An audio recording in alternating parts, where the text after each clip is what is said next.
If you're having trouble forgiving yourself for a past wrong, chances are you probably suffer from something I like to call ruminating demons.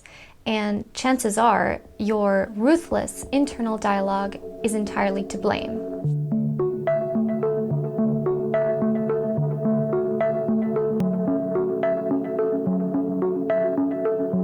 This video will be all about shifting perspective.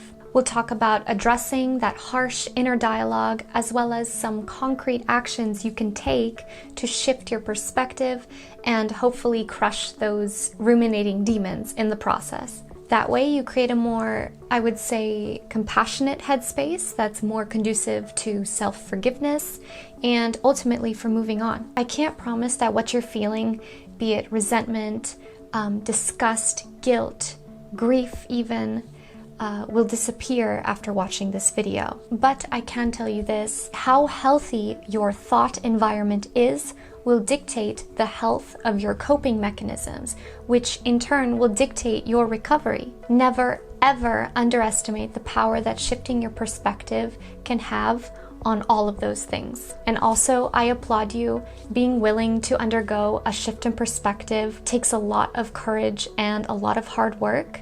Okay, before we get into the video, quick disclaimer here. This is a very touchy and complex topic, and obviously I'm not a professional, so take everything with a grain of salt. Also, I'm 23 years old, so I have so much to learn about this insanity that we call living. However, I will say that these aren't just empty points that I've pulled out of nowhere. These are actual rules that I've applied to my, albeit short, lifetime with quite a bit of success.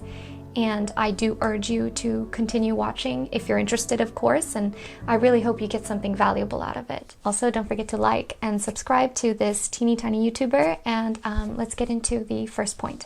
This is the first mistake that I see everybody doing in the wake of a bad outcome that already puts them on the wrong path mentally, and that's thinking, God, how stupid was I? How could I be so stupid? How could I be so blind? It was so obvious. The signs were all there. Now, I'll tell you what I think to replace that phrase in just a moment, but let me first say this. Seeing our actions in retrospect for the sole purpose of beating yourself up is always a bad idea. This is fuel for your ruminating demons, okay? And if that doesn't convince you enough, there's actually a psychological term for something like this called hindsight bias, which you've likely heard of. And it's the common tendency for people to perceive past events as having been more predictable than they actually were. Yep.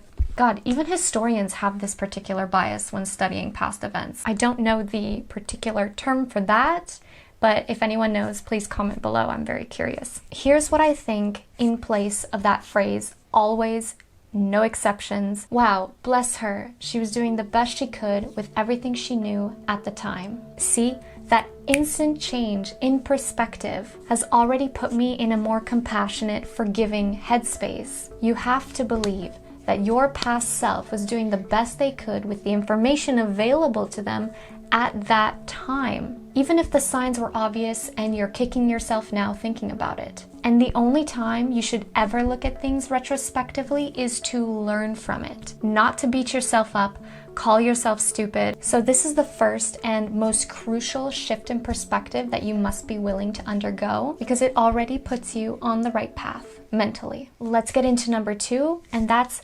understanding that you are at the receiving end of your thoughts and emotions. We oppose and try to control our emotions. We dampen them with substances. We try to convince ourselves we're not actually feeling what we're actually feeling. And that's just not healthy. Of course, you're going to be hit hard in the aftermath of a bad decision.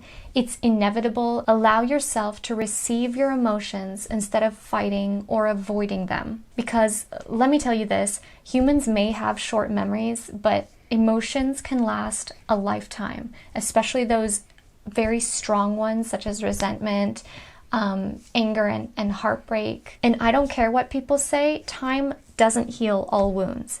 If you don't heal correctly from the beginning, time will only numb those wounds, nothing more. So the first step is actually accepting that for now, you are on the receiving end of those painful emotions, it's going to be painful for a little while. And sorry, this step is unavoidable. The best parallel that comes to mind is the following. Studies have shown that on average, men take a longer time to process a romantic breakup as opposed to women, because they usually spend the first few weeks or few months or so dampening or avoiding those painful emotions, as opposed to women who usually face them head on from the very beginning. So that's just, an example that kind of illustrates my point here. And don't fret. Those horrible and debilitating emotions don't define you, and they won't be there forever. Just allow yourself to receive them and to process them.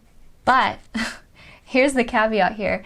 Don't let them simmer for too long, because that's when your ruminating demons start to take up residence. That's when you need to start being proactive. And that's what the next point is going to be all about. Okay, so here's point number 3, writing a massive journal entry on everything you learned from the experience.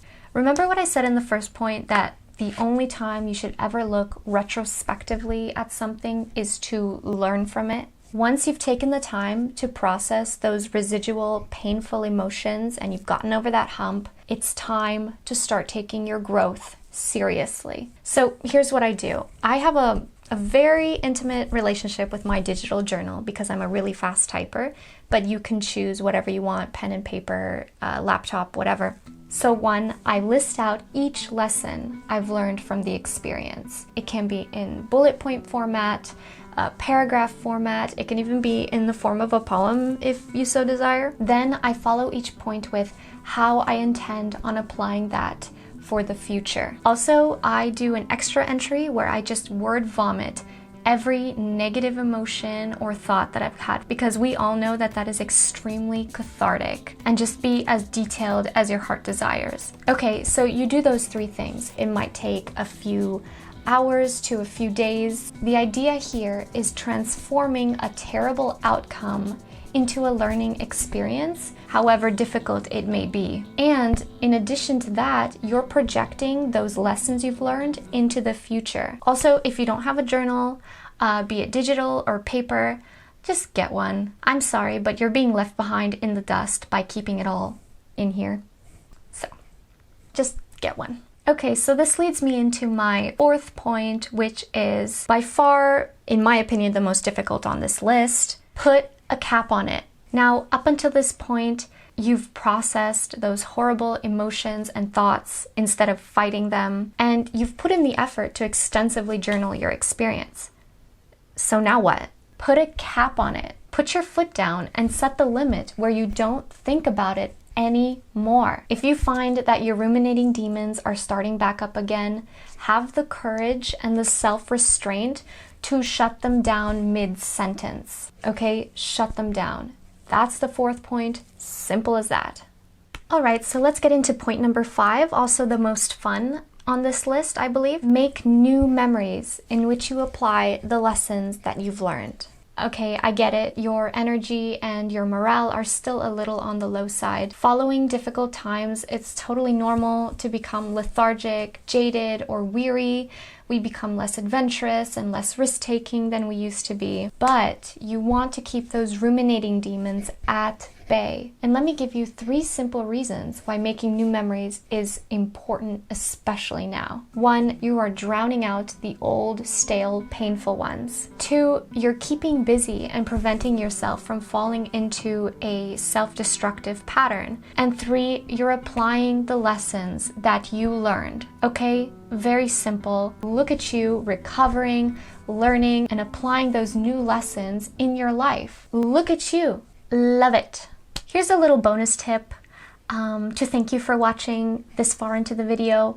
Also my personal favorite, which is take daily walks in nature if possible. Frankly, daily walks are the absolute chef's kiss of healthy coping strategies. We are so disconnected from nature and we forget just how healing it can be. There is something so cathartic about walking through a densely wooded area or a park. On some of my worst and darkest days, if I did manage to push myself, weak as I was, to get out there and take a walk, it saved me. This is also a great way to think uninterrupted, if that's your thing. totally mine. So there you go.